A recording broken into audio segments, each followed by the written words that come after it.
Bienvenue à cette rencontre pour les parcours d'apprentissage. Mon rôle aujourd'hui est plutôt technique. Je m'appelle Guillaume Rémiard-Cyr, je suis conseiller pédagogique en français au Centre de services scolaires du Val-des-Serres. Donc aujourd'hui, je vais juste vous expliquer quelques petites règles par rapport à la rencontre. Vos micros sont fermés.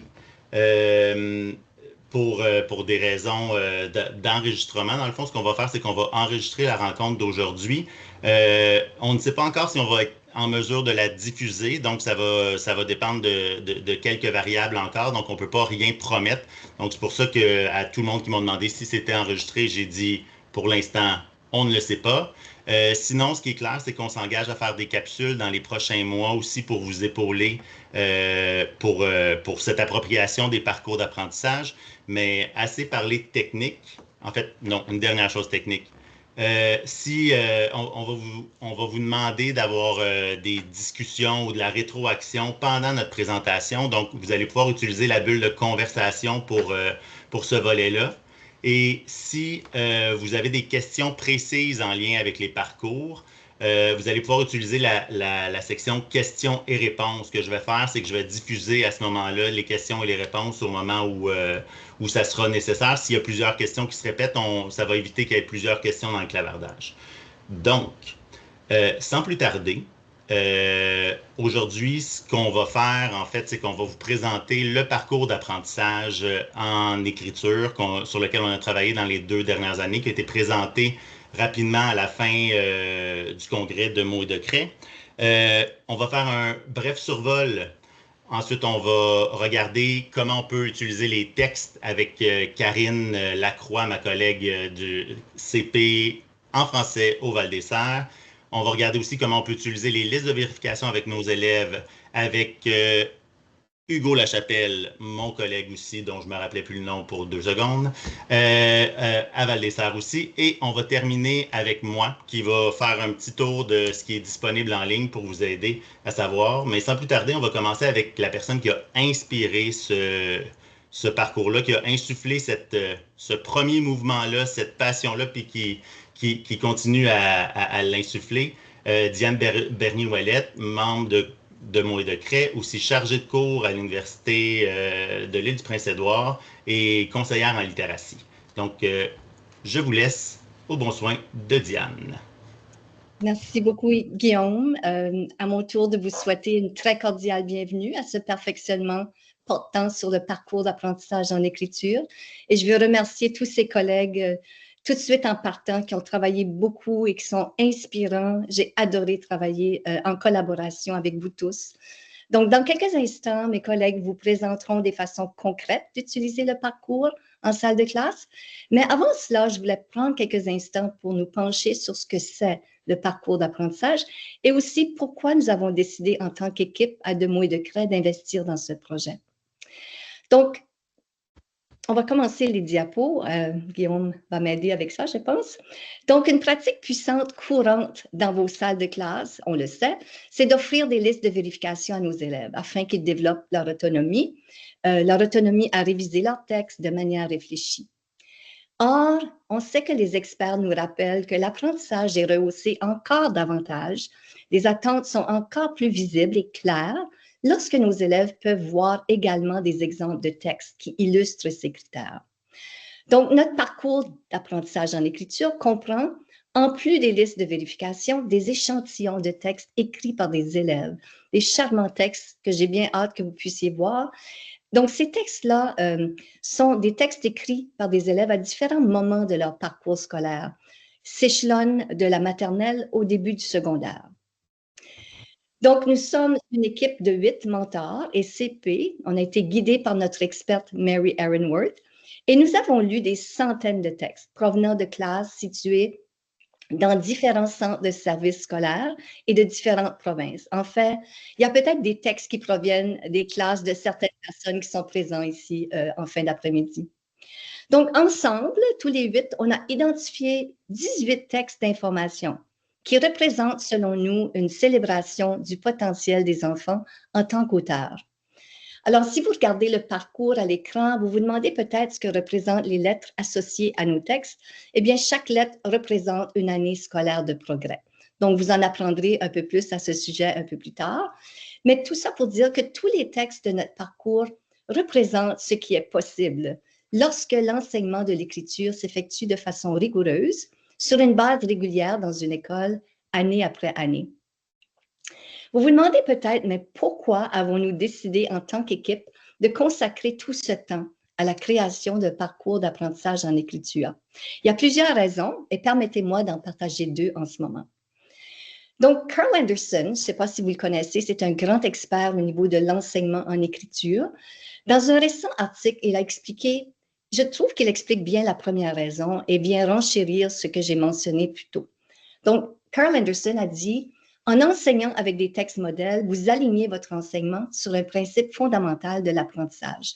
Les gens apprennent généralement mieux en observant et en étudiant des personnes expertes dans ce qu'ils souhaitent apprendre à faire. Puis bien sûr, ça c'est le cas que ce soit dans les sports, la musique, faire de la cuisine, des recettes, etc. Ensuite, il dit, en montrant à vos jeunes auteurs des textes réalisés par des élèves de leur niveau scolaire, en plus des textes mentors écrits par des auteurs publiés, vous rendez les possibilités d'écriture encore plus concrètes et accessibles. Donc, ils verront que l'amélioration, c'est à leur portée grâce à des exemples proches de leur réalité. Donc, ça, c'était la première raison. Quant à la deuxième raison, on pourrait passer toute une soirée à en discuter, mais brièvement, on peut dire que vous comme nous, chaque personne enseignante, chaque équipe scolaire, on cherche continuellement à s'améliorer. Et heureusement, il existe de nombreuses recherches dans le domaine qui nous offrent de précieux repères. Donc, par exemple, les écrits de Lynn Sherritt, qui est l'auteur de Clarity, co-auteur de Faces on the Data, que vous voyez à l'écran. En fait, Lynn fut notre conférencière au récent pré-congrès de Mots et de Craie et elle fut très appréciée. Un incontournable, on ne peut pas passer à côté du travail de John Hattie, qui lui a étudié près de 1140 méta-analyses touchant 260 millions d'élèves. Et à sa récente conférence du dernier congrès en éducation inclusive en mars dernier, a réitéré, même chose comme Lynn, réitérer que parmi les leviers ayant le plus grand impact sur l'apprentissage des élèves, nous retrouvons ceux-ci que vous voyez à l'écran. Et on parle ici d'un grand impact sur tous les élèves, y compris ceux qui proviennent de milieux socio-économiques plus fragiles. Donc, je ne vais pas tous les lire, mais des attentes élevées, c'est un levier très fort, très puissant, des critères de réussite co-construits avec les élèves, des élèves qui sont capables de s'auto-évaluer, des enseignants d'une école qui s'alignent au niveau de leurs attentes et de leurs pratiques et qui évaluent régulièrement ensemble l'impact de leur enseignement sur l'apprentissage des élèves. Donc, vous verrez que le parcours d'apprentissage en écriture facilite la mise en œuvre de tous ces leviers. Je vais conclure en disant que nous espérons que ce parcours deviendra une référence utile pour mieux réguler le travail d'écriture de vos élèves, voire plus dans leurs textes, et vous centrer avec eux sur le développement de la compétence à écrire dans toutes ses facettes. Nous souhaitons vivement qu'il vous permettra d'avoir de grandes conversations avec vos collègues au sujet de l'écriture, au sujet de l'enseignement et au sujet de l'évaluation. Et nous espérons par-dessus tout paver la voie à vos rêves, à vos aspirations pour vos élèves et aussi pour vous. Et maintenant que vous en savez un peu plus sur le quoi et le pourquoi, allons vers Karine qui va nous partager des façons concrètes d'utiliser les textes du parcours. Karine? Oui, merci Diane. Bonjour tout le monde. Contente de voir que vous êtes nombreux en fin de journée comme ça, nombreux, nombreuses. Maintenant, c'était mon tour de vous parler des textes mentors qu'on a choisis pour notre parcours d'apprentissage, les explorer et voir comment les utiliser avec les élèves. Donc, je vous partage mon écran. Voilà. Alors, les textes mentors de notre parcours d'apprentissage en écriture, comment on les a sélectionnés? D'abord, ils répondaient à des critères d'une écriture de qualité. On voulait avoir des textes qui amènent les élèves à voir jusqu'où ils peuvent aller, de rendre possible toutes leurs ambitions en écriture. Et évidemment, ce sont des textes qui sont aussi parfaitement imparfaits. Ce sont des vrais textes d'enfants et justement, ça fait en sorte que ce sont des bons modèles pour les élèves d'avoir ces textes-là écrits par leur père. Comme Diane vous l'a montré, on a la progression des apprentissages, pas la progression, excusez-moi, le parcours d'apprentissage. Et il y a presque dans tous les niveaux, en fait, de B à H, il y a 2 textes par niveau qui sont complémentaires. Donc, il y a les forces de un, dans certains, il y a des forces, ça correspond aux défis dans l'autre texte, sont vraiment en complémentarité. Et pour le préscolaire, le niveau A, en fait, on a mis 4 textes parce que là, on a vraiment, on voulait montrer l'échantillonnage de toutes les possibilités au préscolaire, de différents niveaux de textes d'élèves. Et ce que je vais vous nommer, c'est que les textes qui sont là, ce n'est pas nécessairement des textes qui sont à 100% collés avec nos programmes. Notre idée, c'est vraiment, comme je vous l'ai nommé, de pouvoir avoir une vision claire de ce qu'on peut atteindre, de ce qu'on peut faire pour s'améliorer en écriture, excusez-moi. Alors, quand on va les utiliser, puis je vais vous montrer comment faire. L'idée, c'est de partir des besoins des élèves, de notre groupe, pour quand on travaille avec l'ensemble du groupe, ou bien des besoins plus individuels ou en sous-groupe. On en reparle tantôt. Et on vise le développement du plein potentiel de chacun, bien évidemment. Alors, sans plus tarder, je vous présente un premier texte que j'ai juste fait. Un texte qui se situe dans le niveau A. Et le voici, je vous en fais la lecture d'abord. Et par la suite, je vais vous nommer qu'est-ce que moi j'ai, toute notre équipe, on l'a choisi pour des bonnes raisons. Alors, je vais vous nommer qu'est-ce qu'on a aimé dans ce texte-là. Et aussi, qu'est-ce qu'on a remarqué au niveau de la structure, du développement des idées, de certaines stratégies d'auteur aussi. Alors, mes amis de la maternelle. Et c'est Mia qui nous l'a écrit. Alors, c'est un texte qui est au-delà de nos attentes pour le préscolaire. Mais évidemment, il y a des élèves du préscolaire qui écrivent à ce niveau-là. Alice aime les livres. Ella aime les poupées. Et Annabelle aime le dessin. Alors, l'auteur de ce texte-là, Mia, a vraiment voulu nous apprendre des choses sur ses amis qu'elle aime beaucoup. Alors, dans ce texte-là, ce qu'on a relevé, évidemment, c'est que le sujet est super important pour l'auteur, Mia. Elle a mis un titre à son texte. Elle a mis une page pour chacune de ses parties, donc une page par ami. Donc, ça, c'est très bien. Elle est bien organisée. Son texte a une structure répétitive au niveau de ses phrases. On a tout le temps la même structure de phrase. Elle a aussi toujours l'illustration de son amie, l'illustration de ce qu'elle aime. Alors, on comprend bien ce qu'elle veut nous démontrer. Elle est partie de ses illustrations, elle a fait des étiquettes et elle a même fait des phrases. Donc, ça, c'est très chouette. Il y a plein de choses qu'on peut enseigner à partir de ça. Et elle a enseigné une chose à chacune de ses parties. Donc, par rapport à chacune de ses amies, elle nous a enseigné une chose. Bon, il y a tellement d'affaires dans ce texte-là. On a de la correspondance graphème-phonème qui est très bien, très bien réussie par l'enfant. Plein de détails dans les illustrations. Donc, plein de choses qu'on peut. Dans le fond, tous mes post-it, ce sont des forces de ce texte-là qu'on pourrait utiliser pour enseigner aux élèves de la classe, en grand groupe ou en sous-groupe. Je vous présente un autre texte. Et cette fois-ci, ce que je veux qu'on fasse, c'est qu'on observe ensemble. On est en train d'observer ensemble certains textes de la progression. de notre parcours d'apprentissage, donc des textes là, qu'on voit là, on va voir la progression, la croissance là, de la capacité des élèves dans chacun de ces textes-là.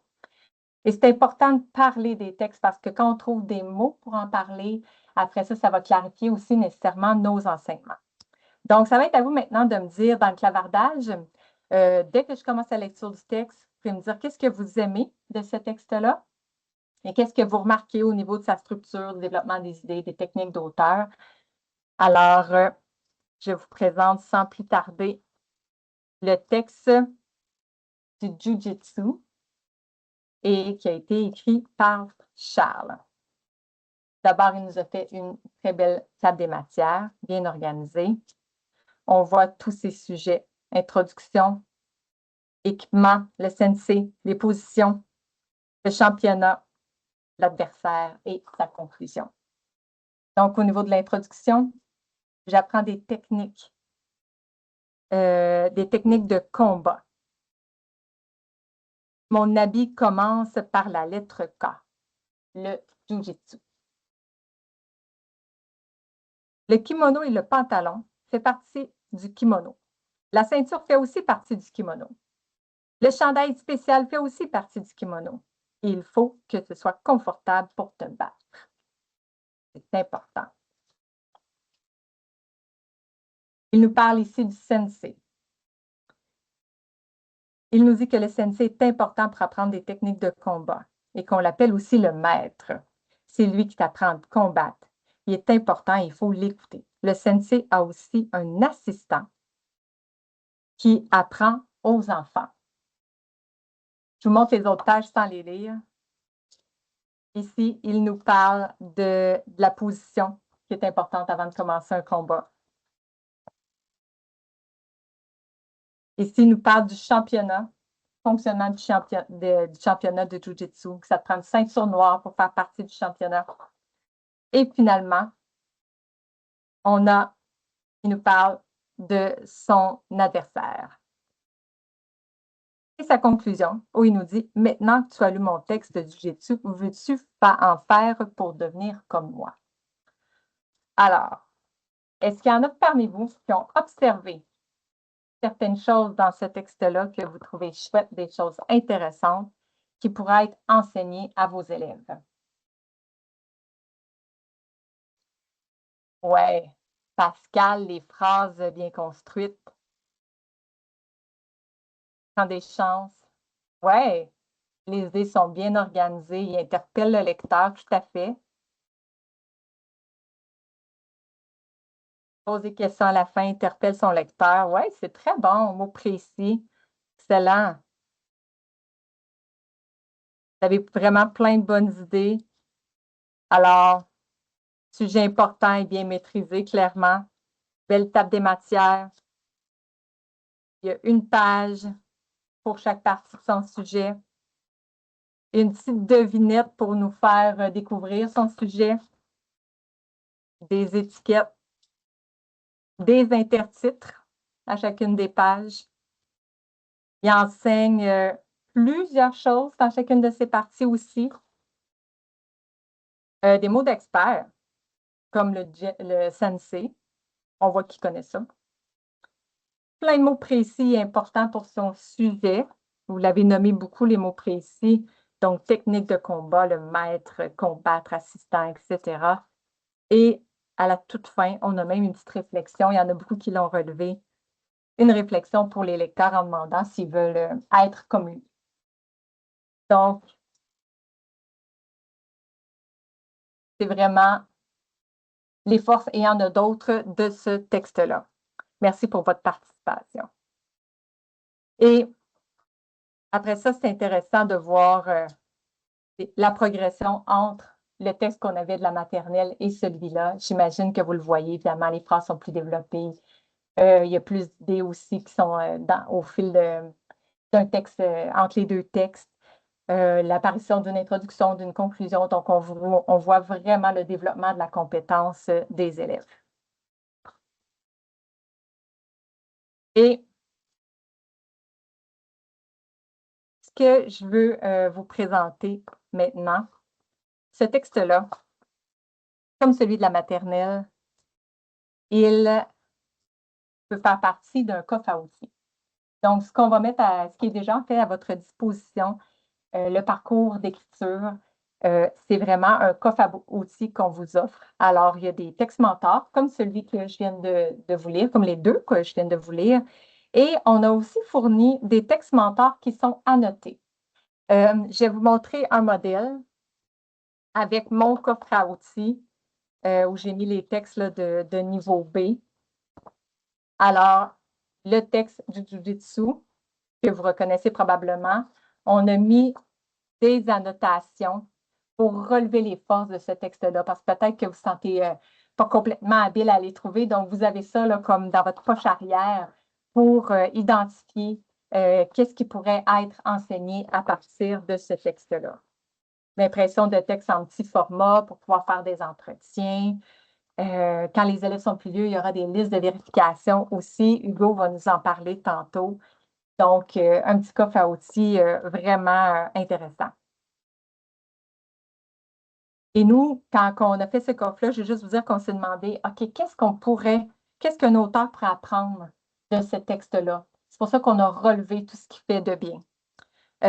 Et aussi, qu'est-ce que je peux enseigner dans ce texte à mes élèves pour les amener à se développer?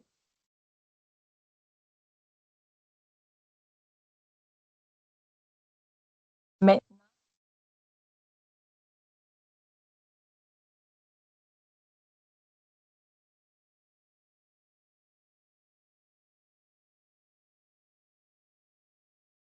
de se pencher sur la question et d'ajouter des textes à ceux qu'on a déjà mis dans la progression et dans le parcours d'apprentissage afin de pouvoir le bonifier puis de partir de vos propres textes d'élèves. Maintenant, quand on parle l'idée de ces textes-là qui sont annotés de nos listes de vérification, ce qu'on veut, c'est évaluer les élèves pour soutenir leurs apprentissages. Autant dans les mini-leçons, les entretiens que le travail en sous-groupe. Ce qu'il faut se demander, c'est quand vous avez le texte de votre élève, c'est qu'est-ce que cet élève fait, votre élève qui s'appelle, disons, Raphaël, qu'est-ce qui fait qu'il est en lien avec les critères qui ont été sélectionnés, qu'on va vous présenter, les post-it que j'ai collés sur les textes. Et là, vous allez pouvoir relever ses forces et aussi qu'est-ce que vous pouvez enseigner à cet élève-là pour lui faire faire un pas de plus. Alors, en grand groupe, vous pourrez utiliser les textes mentors, peut-être même avant le module, de les présenter à vos élèves puis de voir, de leur demander, vous, qu'est-ce que vous aimez, qu'est-ce que vous voyez que l'auteur a fait? Et ça va être intéressant parce que ça va vous permettre d'évaluer justement où est la majorité de votre groupe dans ce genre littéraire-là. Et vous pourrez, j'arrêter mon partage, vous pourrez aussi utiliser ces textes-là, bien évidemment, pour quand vous faites des enseignements en grand groupe, c'est ce que je vous disais, pour, par exemple, amener vos élèves à voir comment on peut bonifier une introduction. Regardez comment Charles fait en faisant une devinette, les amener peut-être à amener autre chose, par exemple, à poser une question à leur lecteur. Alors, on peut partir de ce texte modèle-là pour faire nos enseignements de grand groupe.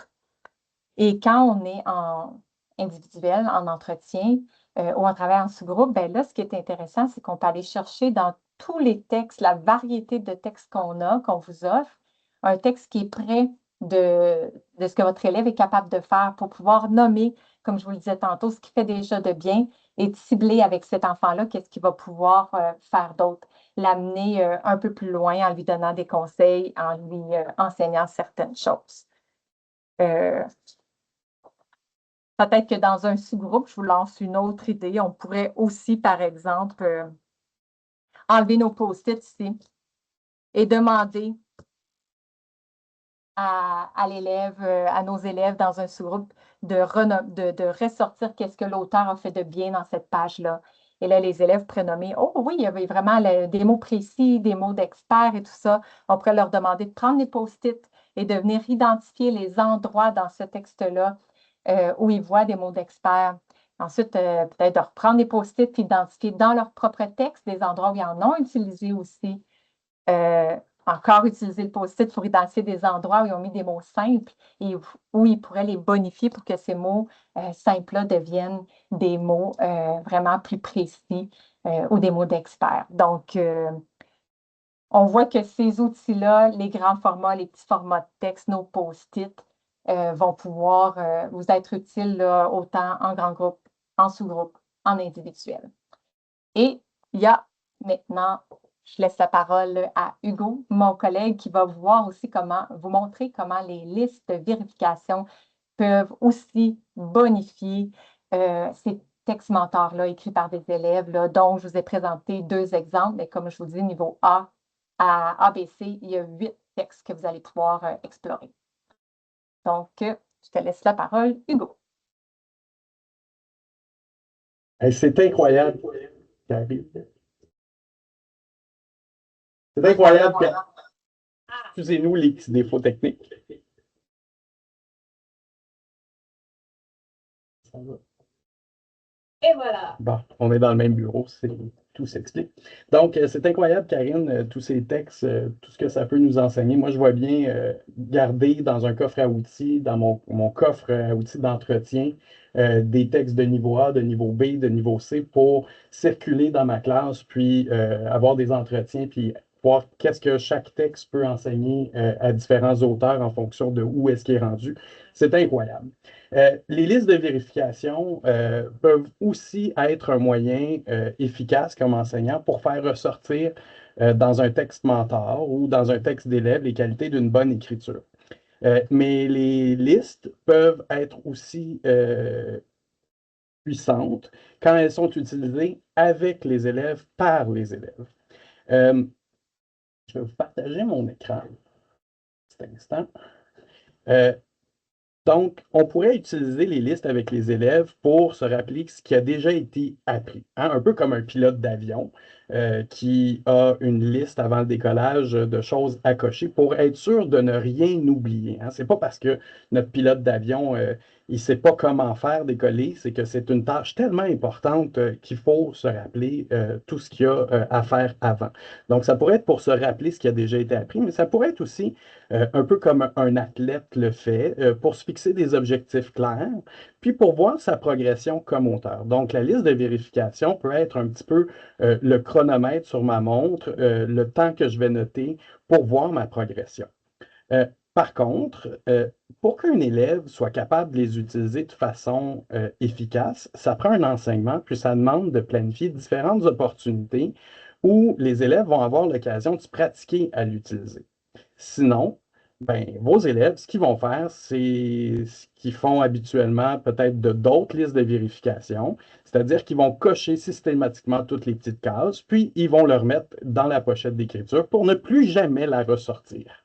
Alors, si on ne veut pas que ça l'arrive, si on veut pas que ça l'arrive, il faut l'enseigner. Puis c'est parce que c'est un travail aussi qui n'est pas naturel pour vos jeunes élèves hein, de maternelle, de première, de deuxième année, parce qu'ils manquent de capacité d'autorégulation. Donc, à ce moment-là, l'outil que nous proposons d'utiliser, ce n'est pas nécessairement l'outil que vous allez utiliser de la liste de vérification telle qu'on la propose au niveau des parcours d'apprentissage. Ce qu'on vous propose d'utiliser plutôt, c'est d'utiliser vos tableaux d'ancrage qui pourront servir de liste de vérification pour les premières fois ou pour les élèves de maternelle de première année, puis d'enseigner seulement à partir de la deuxième année à utiliser ces listes de vérification-là. Pour vous convaincre de la pertinence d'utiliser des listes avec vos élèves, je ne voyais pas qui était le mieux placé que Louis-Gabriel, un élève de deuxième année qui utilise la liste de vérification dans sa classe pour réviser son texte. Donc, Guillaume, je ne sais pas si tu pourrais partager cette vidéo-là en n'oubliant pas d'inclure le son pour que Louis-Gabriel puisse montrer toute la pertinence de cet outil. Bonjour Louis-Gabriel, comment ça va? Bien. Qu'est-ce que tu es en train de faire? Je suis en train de corriger mon texte. Comment est-ce que tu fais ça?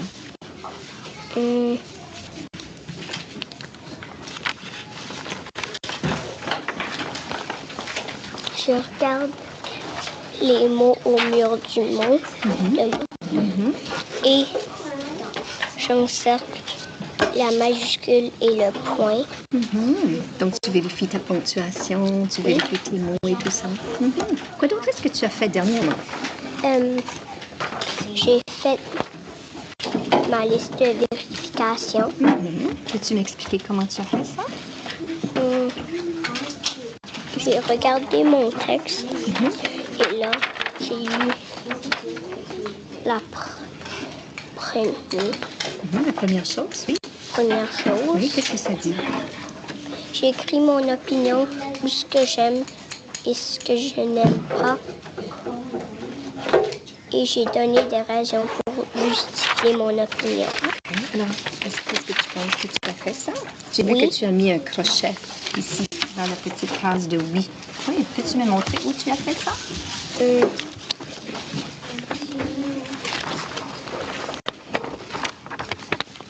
C'est un peu serré.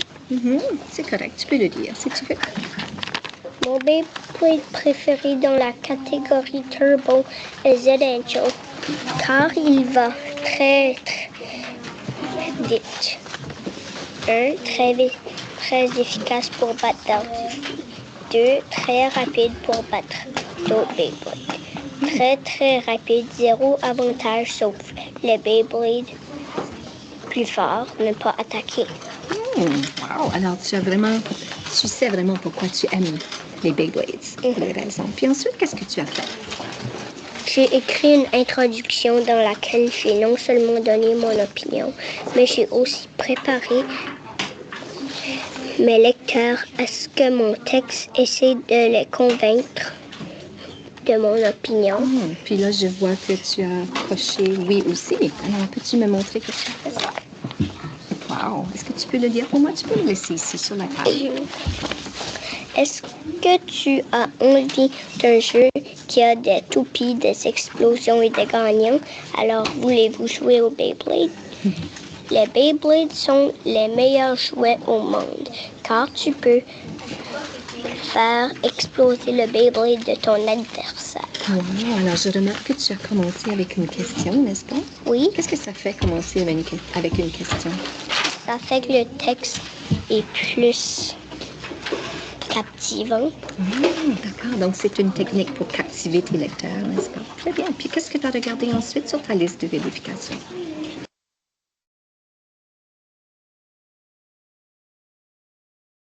Merci beaucoup, Diane, de nous avoir partagé cet extrait.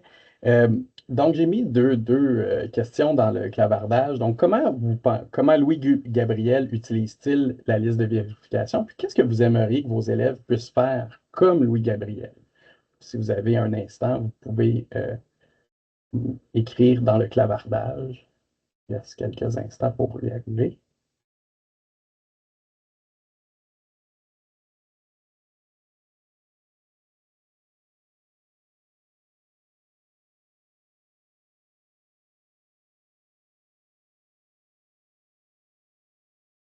Donc, un peu comme vous dites, quand on regarde ce que Louis-Gabriel fait de sa liste de vérification, en fait, il lit sa liste. Il prend le temps de lire chacun des points, un à la suite de l'autre, puis il se questionne à savoir s'il a déjà fait ça dans son texte.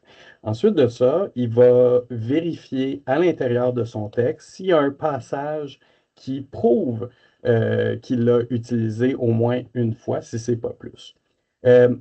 En fait, j'aimerais beaucoup avoir cet élève-là, moi, dans ma classe. Il est tellement adorable en plus de ça, de la façon dont il s'exprime. Puis on sent aussi que son sujet des Beyblades, c'est un sujet important pour lui. Donc, comme il écrit sur un sujet qu'il passionne, s'il souhaite partager ses idées, puis que ses lecteurs le comprennent, puis qu'ils comprennent les idées telles qu'il veut les exprimer, ben, il n'a pas le choix de s'améliorer comme auteur.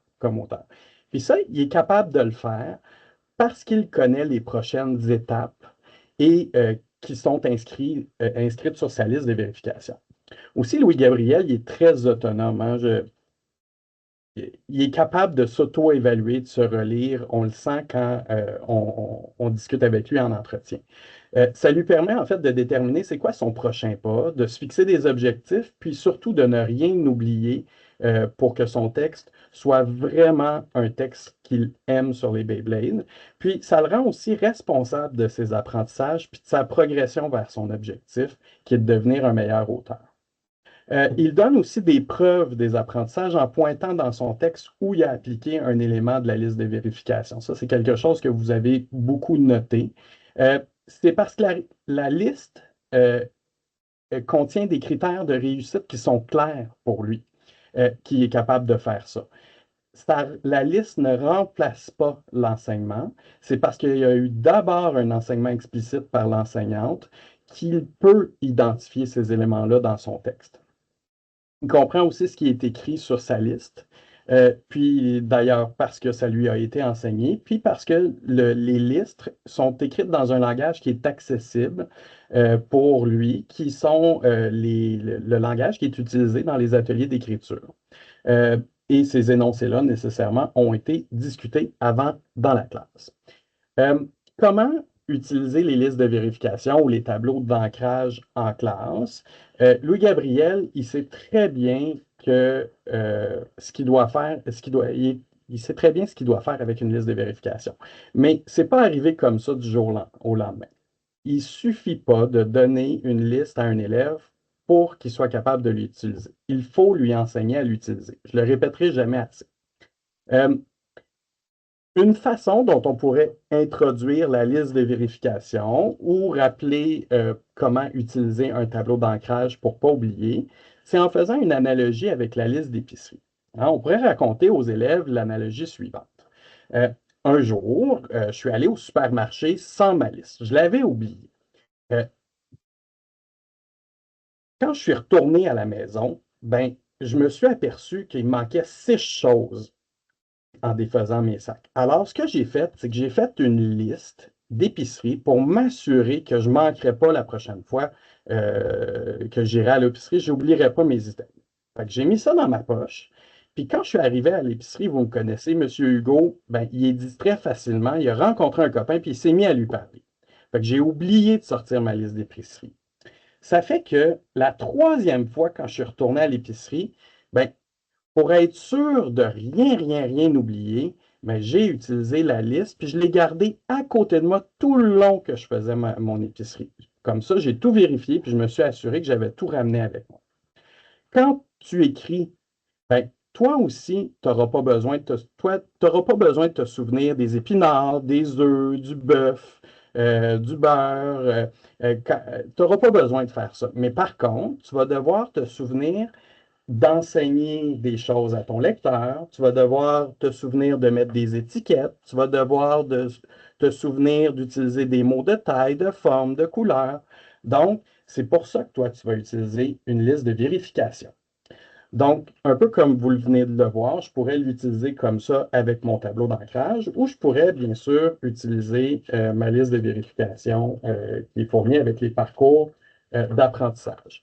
Vous allez noter qu'elle n'a pas le même format peut-être que celle que vous utilisez, qui a été publiée chez La Chenelière. C'est des nouvelles listes et nous prendrons le temps de vous les partager lors de capsules à venir. Puis, c'est important aussi de dire que il n'y a pas de syntaxe, pas de convention sur ces listes-là. Ce n'est pas parce qu'on pense qu'il n'y a pas d'enseignement à faire là-dessus, c'est parce qu'on pense que vous avez déjà les outils dans vos milieux avec vos démarches de correction, qui sont aussi une liste de vérification. On va aussi vouloir utiliser les listes de vérification pour soutenir leur autonomie. Donc, un peu comme je l'ai montré, on pourrait étudier notre texte mentor avec nos élèves, puis on pourrait leur demander de lire la liste de vérification que j'ai perdu. C'est juste... Bon. Donc, on pourrait leur demander de lire cette liste de vérification-là, de lire le premier item, puis ensuite de ça, en classe, lors d'une mini-leçon, d'essayer d'aller voir dans le texte d'un ancien élève, vous pourrez l'appeler comme ça si vous voulez, ou dans le texte d'un autre élève, qui est le texte des parcours, essayer d'aller repérer ces choses-là qui se retrouvent dans ce texte-là avec eux. Donc, ça leur permettra d'avoir une image claire de ce que chacun des items de la liste de vérification veut dire. Euh, enfin, ben, je pourrais l'utiliser moi comme enseignant en faisant un entretien pour donner des compliments ou pour fixer un objectif de travail avec l'élève. Je pourrais aussi utiliser euh, jouer avec eux, hein, puis utiliser découper les différents items de ma liste de vérification ou bien découper des éléments de mon tableau d'ancrage et demander à tour de rôle des coéquipiers de piger un élément, d'aller vérifier dans un texte de démonstration à quel endroit ils pensent que cet élément-là peut bien se retrouver. Puis ensuite de ça, ben, d'aller vérifier dans leur propre texte pour s'assurer que c'est là. Et si ce n'est pas là, ben, de réviser à ce moment-là cet élément-là dans leur texte. Enfin, on pourrait donc ça pourrait soutenir à ce moment-là les discussions pour avoir une rétroaction plus précise avec les partenaires. On pourrait aussi jouer à prouve-le. Donc, je suis avec mon partenaire, je pige encore une fois dans mon enveloppe, j'en ressors un petit papier et je dois prouver à mon partenaire que j'ai utilisé ça dans mon texte, cet élément-là. Donc, c'est différentes choses qu'on pourrait faire avec eux. On pourrait également écrire sur un tableau d'ancrage. On pourrait demander aux élèves plus jeunes, tout simplement, d'aller mettre leur nom sur le tableau d'ancrage à l'endroit où ils pensent qu'ils sont rendus capables de faire ça, puis qui sont capables de nous prouver qu'ils ont réussi à le faire. Donc, puis une fois qu'on a vérifié, on peut leur donner un collant pour aller mettre, pour valider le fait que ce sont rendus des experts qui sont capables maintenant d'atteindre cet objectif. Donc, maintenant, je passe la parole à Guillaume qui va vous présenter en fait le parcours, les outils en ligne que vous pourrez télécharger dès ce soir, dès maintenant. Donc, Guillaume, si tu voudrais bien nous présenter ça, ça serait très apprécié. Oui, donc, on a eu la question dès le départ, est-ce qu'on va pouvoir avoir accès à ces outils-là? La réponse est oui. L'idée, c'était vraiment de partager ce travail-là, puis grâce à Demo de Cray, c'est chose possible. Vous connaissez déjà le site de Demo de Cray, il s'agit juste de vous y rendre. Il y a un nouvel onglet qui est apparu dans le coin à droite. Vous cliquez sur Parcours d'apprentissage et ça vous amène sur le site du parcours. Pour l'instant, il n'y a qu'une page. Comme on l'a dit à quelques reprises, il y a des outils pour accompagner justement tout ça qui vont arriver. Donc, peut-être qu'on va amener sur d'autres pages, mais ce qui est important à se rappeler, c'est que, dans le fond, tout est ici. Le gros du travail qu'on a fait dans les 2 dernières années se trouve ici. Ce que Karine, dans le fond, la vision que Diane nous a présentée est tout en haut. Ensuite, ce que Karine nous a présenté avec les textes informatifs et tout ce qu'on peut faire avec ces textes informatifs-là se trouve ici. Si vous cherchez les listes de vérification pour pouvoir les utiliser avec Hugo, comme Hugo nous a montré, je vous montre comment aller vous créer votre propre coffre à outils. L'idée, c'était vraiment de vous simplifier la vie puis de rapidement télécharger tout ce dont vous aviez besoin. Donc, on pourrait se dire, j'ai besoin des textes B et C, par exemple, ou seulement les textes B, tout dépendant de ce qu'on a vu de nos élèves. Est-ce que je vais avoir besoin de textes de plus jeunes, de plus vieux? Est-ce que j'ai des élèves qui peuvent aller encore plus loin? Donc, on va sélectionner ce dont on a besoin. On peut, si on veut, télécharger les textes à la pièce, télécharger le texte annoté seulement. On peut aussi, en cliquant ici, accéder aux 2 listes de vérification qui vont se mettre une à la suite de l'autre, qui se retrouvent dans un même document, ou encore se dire, ben moi, je veux tout ce qui concerne les listes B et les niveaux B et C, et cliquer tout simplement, et tout va se mettre un à la suite de l'autre, les listes, les textes annotés, et là, je vais aller vite vers le bas parce que je vois que notre temps est écoulé pour aujourd'hui, mais je veux quand même attirer votre attention sur la vue d'ensemble des listes de vérification. Donc, on a pris le temps, ça nous a beaucoup aidé pour le travail aussi de voir l'évolution, puis qu'il y a vraiment de la progression d'un niveau à l'autre, donc du niveau A jusqu'au niveau H, qui pourrait correspondre au préscolaire jusqu'à secondaire 1. Et on a aussi parce que ça aussi, on a pris beaucoup de temps à discuter des mots autour de ça. Donc, qu'est-ce qu'on entend par aspect, par sous-aspect, par mot précis, mot important? C'est quoi les nuances entre chaque? Donc, il y a un glossaire aussi qui est disponible pour vous, pour que vous puissiez un peu comprendre, puis encore amener plus de clarté à ce que vous allez enseigner en classe, puis aussi à ce que vous allez pouvoir discuter entre collègues. Diane l'a dit d'emblée, le but de ce parcours-là, c'était de se donner des possibles, de montrer les possibles à vos élèves, de montrer aussi de vous donner des objets pour discuter d'écriture entre collègues, avec vos élèves tout simplement, là, avec vos élèves, entre collègues, dans l'école au complet. Donc, ce qu'on a fait là pour la progression, ça donne des balises, mais il n'est pas exclu que vous puissiez le faire aussi avec une équipe école si vous êtes conseiller pédagogique ou si vous êtes... Donc, n'hésitez pas à l'utiliser. Et j'ai oublié de vous montrer, mais il y a une adresse dédiée au parcours.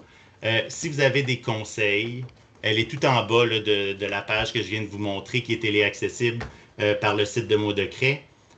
Si vous avez des questions, des besoins de formation, des choses que vous dites « Ah, ça serait vraiment utile à avoir », c'est un outil évolutif. De Mots de Craie est avec nous derrière ça. On est quelques mentors à travailler, CP mentors à travailler dans ce sens-là. Donc, si vous avez des besoins, n'hésitez pas à vous adresser à l'adresse parcours à demotsdecraie.ca et ça va nous faire plaisir de vous répondre. On est encore là quelques minutes, donc si vous avez des questions, n'hésitez pas à lever la main. Moi, je peux débloquer votre micro. Sinon, je vous souhaite une belle soirée. Allez profiter du soleil, il reste encore quelques heures. Et j'espère qu'on va se revoir dans les prochaines. Puis n'hésitez pas à revenir sur le site, puis on va aussi vous faire parvenir de l'information en ce sens-là. Bonne soirée à tous. Avant de quitter, si jamais il y a certains commentaires, des choses que vous souhaiteriez vous-même utiliser l'année prochaine, on est toujours heureux de vous lire aussi.